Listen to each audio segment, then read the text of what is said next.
continue to article content. Nancy Pelosi wants to work with Donald Trump. That's the message the incoming Speaker of the House has been broadcasting, countering the Pelosi told me that she and the House Democrats had every intention of working with President Trump on things like lowering prescription drug costs, rebuilding America's infrastructure, and protecting the young undocumented immigrants known as dreamers from deportation. Robert Draper wrote in his cover profile of Pelosi after the midterm elections for the New York Times Magazine. Pelosi's December 11 meeting with the president in the Oval Office was a demonstration, however unsuccessful, of her willingness to engage with the man. But there's no formula for successfully negotiating with this mercurial, ad hoc chief executive. Pelosi's first attempt to do so, an agreement in September 2017 to protect the dreamers from deportation in exchange for border security funding, fell apart not long after it was announced. Story continued below. Still, there's no reason to think Pelosi, or anyone in the nation's capital, can't find a way to a win with Trump. Here's what we've learned about the art of making a deal with Trump from the few successful people in Washington who have figured out how to get what they want out of the president. Convince him he'll be loved. Trump may want nothing more than to be well-liked and appreciated. The bipartisan criminal justice reform bill seems to have been sold to him as an opportunity to do just that. Versions of the First Step Act, a major reform that liberalizes federal prison and sentencing laws, had floundered in Congress for years. The policy already had support from across the political spectrum, but it needed a Republican president who could provide political cover to bring enough members of the GOP on board. Trump wasn't an obvious champion for sentencing reform.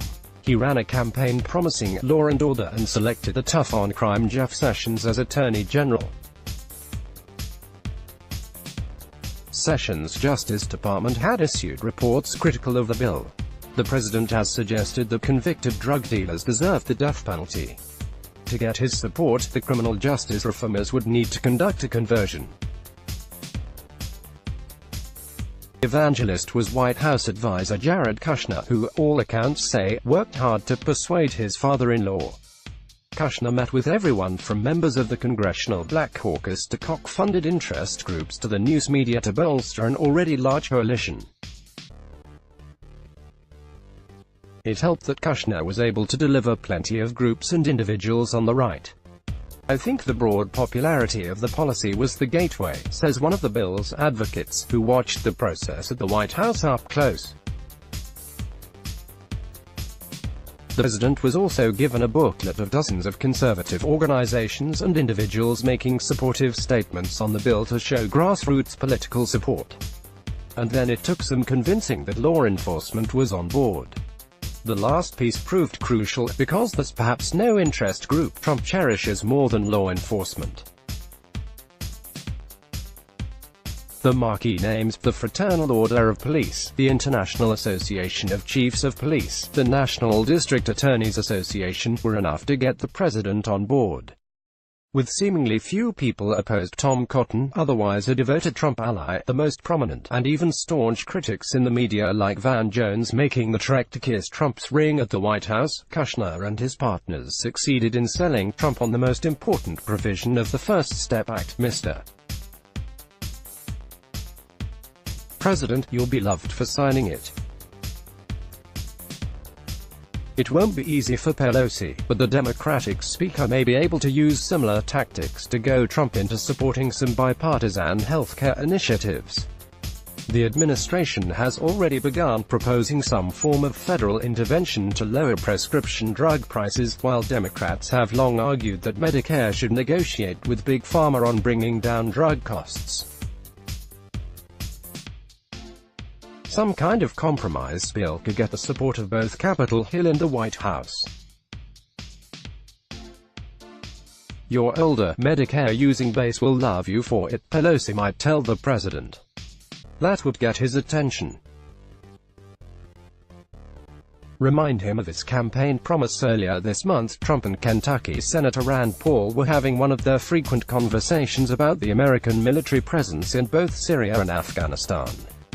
Paul, a persistent, long-time critic of the continued deployment of troops in the Middle East, has found the strongest ally of his political career on the issue with Trump. After their discussion, Paul sent the president some news articles supporting his view that the time was right to withdraw from Syria, says top Paul aide Doug Stafford, who says Trump sent back a note alerting him that he would see some movement on this soon. On December 19, Trump announced the forthcoming withdrawal of the roughly 2,000 U.S.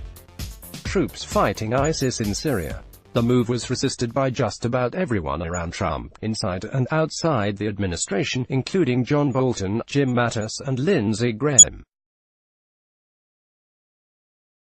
All except Paul. I think people must take it like Rand is trying to get him to do what Rand wants. But this is what Donald Trump ran on, says Stafford. Rand sees his role more as keeping the president where he wants to be and where he said he would be, against some people who are inside of the White House and other senators who are trying to push him off of his beliefs and his position. Paul's strategy was partially to ingratiate himself with the man he once, in the primary season, called an orange-faced windbag. Trump and Paul have played golf together, a favorite pastime for the president in a way other former antagonists have overcome bad blood. In recent months, Paul has ramped up his public praise for Trump and joined the chorus of Republican criticism for the president's treatment in the press. Trump has returned the favor with praiseworthy tweets.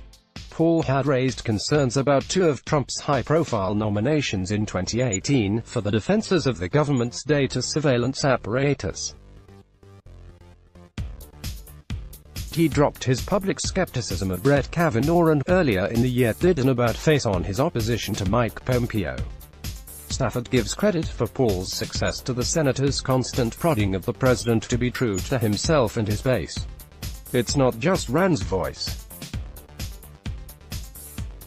People who voted for Donald Trump don't want to still be there either, Stafford says.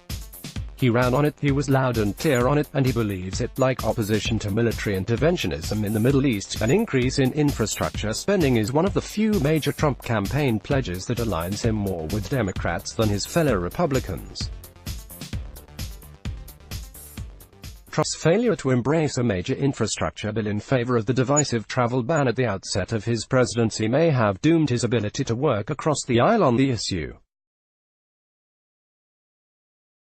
Yet Pelosi could get more than enough of her caucus to embrace some form of new infrastructure spending by reminding the president of his 2016 promise to invest more federal dollars in roads and bridges.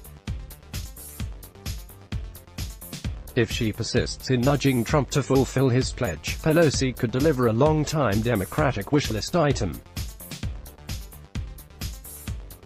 Stay outside the room where it happens. A former senior White House aide once told me the most influential place to be with Trump was not in the Oval Office or the White House but outside them. The president is skeptical of what advisors and allies present him in person, this aide said, and is constantly looking beyond whoever is in front of him for guidance on what to do. Before he was the White House National Security Advisor being overruled by the president on Syria, John Bolton was arguably more influential with Trump as a private citizen, albeit one with the right platforms to reach him. A fixture on Fox News for the first year of the Trump presidency, Bolton used his cable perch and the host of outlets that would publish him to make an argument directly to Trump: get out of the Iran nuclear deal. Trump, who had run hard against what was officially called the Joint Comprehensive Plan of Action, had been persuaded to recertify the deal in early 2017 until the new administration could get off the ground. His national security team, particularly Mattis and Rex Tillerson, were insisting Trump recertify at the next deadline, in July. Trump was resistant but acquiesced to the pleas of his team to allow them to finish crafting a new interagency strategy on Iran. On July 13, my colleague Stephen F. Hayes and I reported in the Weekly Standard that Trump would recertify the deal a second time. But 4 days later, on the day of the deadline, an article by Bolton in The Hill made its way to Trump via Iran deal opponent and White House aide Steve Bannon. The headline read, "Trump must withdraw from the Iran nuclear deal now." In his op-ed, Bolton argued that Trump should stop reviewing and start deciding how to exit the deal. For several hours that day, according to reporting by Hayes and Me, Trump reversed his decision to recertify the deal. The White House team scrambled to roll out a brand new policy. In one meeting that day with his national security team, Trump called up Senator Tom Cotton and placed him on speakerphone as Cotton made the case against recertification. In a final meeting in the late afternoon, Tillerson and National Security Advisor H.R. McMaster prevailed on Trump to follow through on the plan to recertify, at least once more. Trump eventually assented, but not before vowing it would be the last time he would do so. It was Trump did not recertify in October 2017 and, in May 2018, pulled the United States out of the agreement. Bolton and Cotton, working from the outside, won. This may be the most difficult tactic for Pelosi, who so far has been unable to demonstrate she has Trump's trust or respect, something the outside voices have always been able to draw on. She's not one of Trump's old business friends in New York, a consistent defender in the conservative media, or a former campaign or White House aide. The best way for Pelosi to persuade Trump from the outside is to do perhaps the unthinkable for a liberal Democrat from San Francisco: go on Fox News. A lot. Pelosi or her deputies won't be the obvious choices for the booking producers at Fox. A few solid appearances on Fox News Sunday, for instance, would help Pelosi immensely.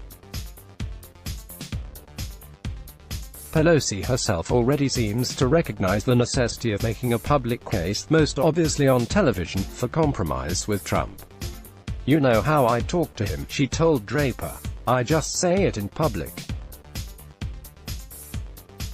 That's what he hears, what people say in public." A Democrat in Trump's Washington could do worse. Michael Warren is a reporter in Washington and a former senior writer for the Weekly Standard. Jump to sidebar section.